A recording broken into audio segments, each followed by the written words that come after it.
नमस्कार दोस्तों, मैं सतीश कुमार यादव आपके अपने YouTube चैनल लॉजिक केमिस्ट्री में आपका हार्दिक स्वागत करता हूं। नेक्स्ट टॉपिक में हम पढ़ रहे थे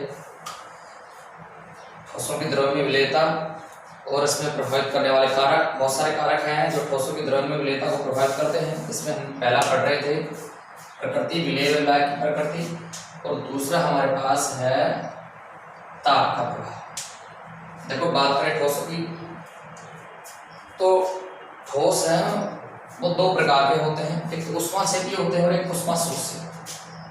कुछ ठोस ऐसे होते हैं जिनको जैसे जल में घोला जाता है तो ये ऊष्मा का उत्सर्जन करते हैं, अर्थात क्या होते हैं, ऊष्माक्षेपी ठोस, अर्थात ऊष्मा बाहर निकलती है। इनके लिए डेल्टा का मान होता है नेगेटिव। इनके लिए डेल्टा का मान क्या होता है, नेगेटिव। जैसे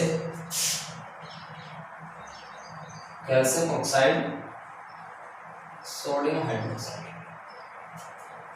अब ऐसे ठोस जो ऊष्माक्षेपी होते हैं, अर्थात इनको जैसे जल में डाला जाता है तो ऊष्मा बाहर निकालते हैं, अर्थात इनके लिए डेल्टा का मान नेगेटिव होता है। तो इनके लिए ताप बढ़ाने पर विलेयता है वो घटती जाती है। इनके लिए ताप बढ़ाने पर विलेयता है घटती जाती है। इसलिए इनकी विलेयता बढ़ाने के लिए हम क्या करेंगे, इसको ठंडा करते हैं। दूसरे प्रकार के हैं ऊष्माशोषी। इनके लिए डेल्टा का मान होता है पॉजिटिव, अर्थात ऊष्मा को ग्रहण करते हैं। NH4Cl है, ग्लूकोज है।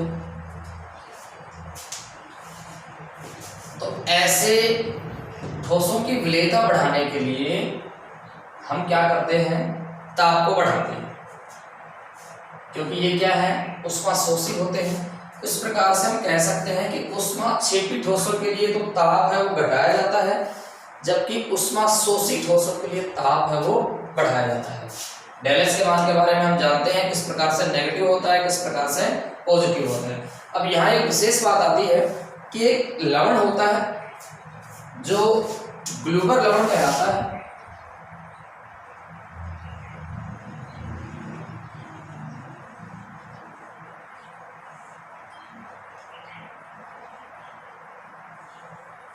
ग्लूबर लवण कहलाता है। सोडियम सल्फेट में 10 अणु जल के होते हैं, जिसको ग्लूबर लवण कहते हैं। एक विशेष प्रक्रिया प्रदर्शित करता है।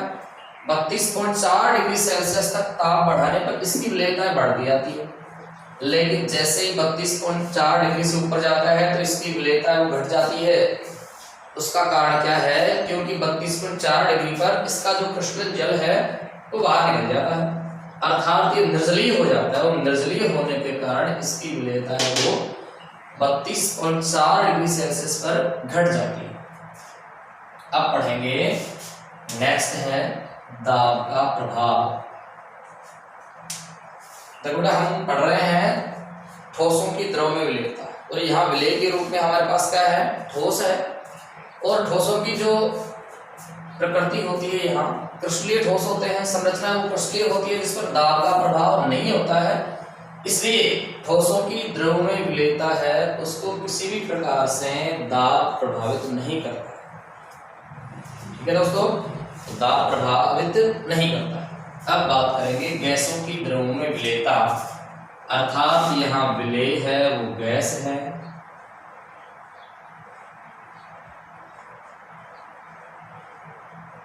और विलायक है द्रव।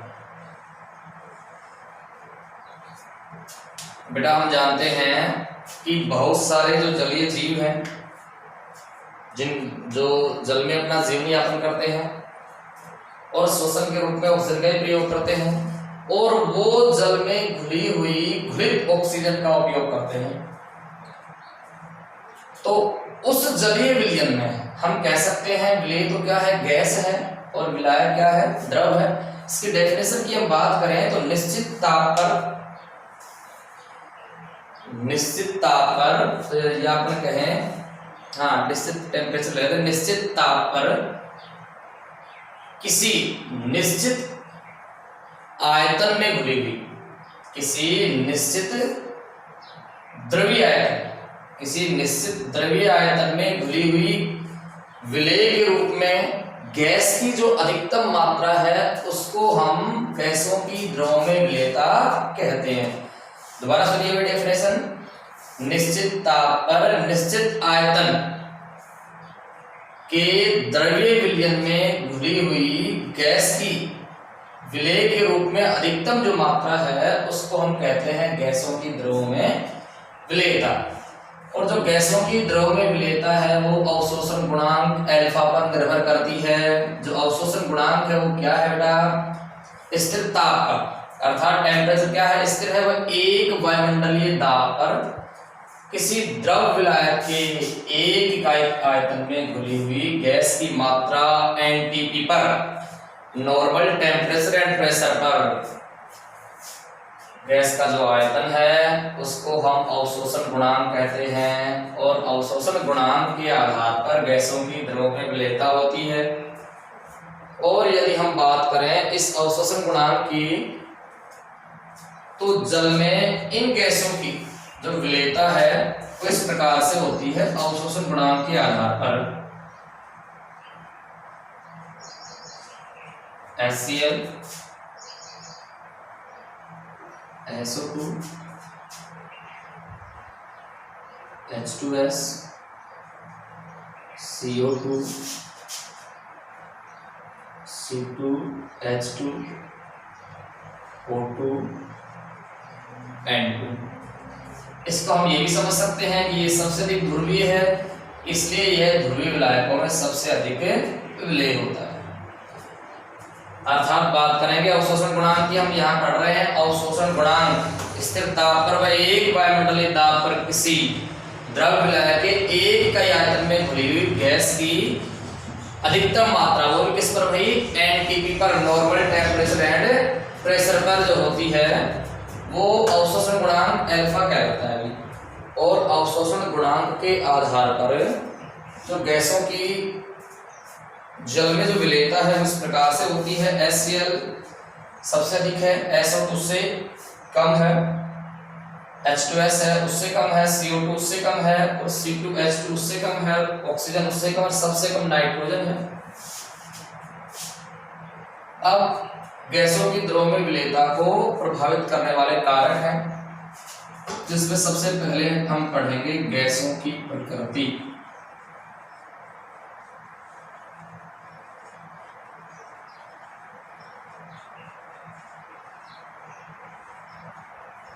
देखो भाई गैसों की प्रकृति, यदि गैस या गैसें हैं वो ध्रुवीय प्रकृति की हैं, सामान्यतः आयनित होकर और ध्रुवीय विलायक जल में आसानी से घुल जाएंगे। अर्थात जिनकी प्रकृति हम बात करें HCl की, SO2 की, NH3 की, ये जल में आसानी से घुलित हो जाती है। अर्थात प्रकृति कैसी होनी चाहिए इनकी, अध्रुवीय, क्योंकि हमारे पास जो विलायक है जल के रूप में है और उसकी प्रकृति भी कैसी है, अध्रुवीय है। तो यहां हम बात करेंगे NH3, HCl, SO2, ये जल में घुलनशील होती है, या हम कहें कि इनकी प्रकृति है ध्रुवीय होती है, तो ये जल में आसानी से घुलित हो जाती है। दूसरा इसमें कारक है विलायक की प्रकृति। जैसे बात करें विलायक जल की, तो विलायक जो जल है उसकी प्रकृति होती है ध्रुवीय, और ध्रुवीय प्रकृति होने के कारण उसमें ध्रुवीय गैसों की घुलने की जो क्षमता है वो अधिक होती है, इसलिए आसानी से घोल लेती है, क्योंकि हमने पढ़ाया समान को घोलता है। इसलिए हम कह सकते हैं कि जल में अमोनिया, HCl, SO2 गैसें हैं वो अधिक विलेय होती हैं, जबकि N2 गैस विलेय नहीं होती है। तो बेटा यहाँ से एक क्वेश्चन बनता है कि बताइए जल में अमोनिया, HCl और SO2 गैसें विलेय होती है, जबकि N2 गैस विलेय नहीं होती है, क्योंकि हम इसमें आंसर सीधा सा है, जानते हैं, क्योंकि यहाँ N2 है वो अध्रुवीय है, जबकि ये सब क्या है, ध्रुवीय प्रकृति की, और हमारे पास जल विलायक है ध्रुवीय, तो समान समान को घोलता है। इस सिद्धांत के आधार पे N2 है वो अघुलित होती है, जबकि NH3HCl और SO2 है घुलित अवस्था में होती है। इस प्रकार से दोस्तों हमारा चैनल आपको पसंद आए तो चैनल को सब्सक्राइब कीजिए, लाइक कीजिए, कमेंट्स कीजिए, शेयर कीजिए। Thank you.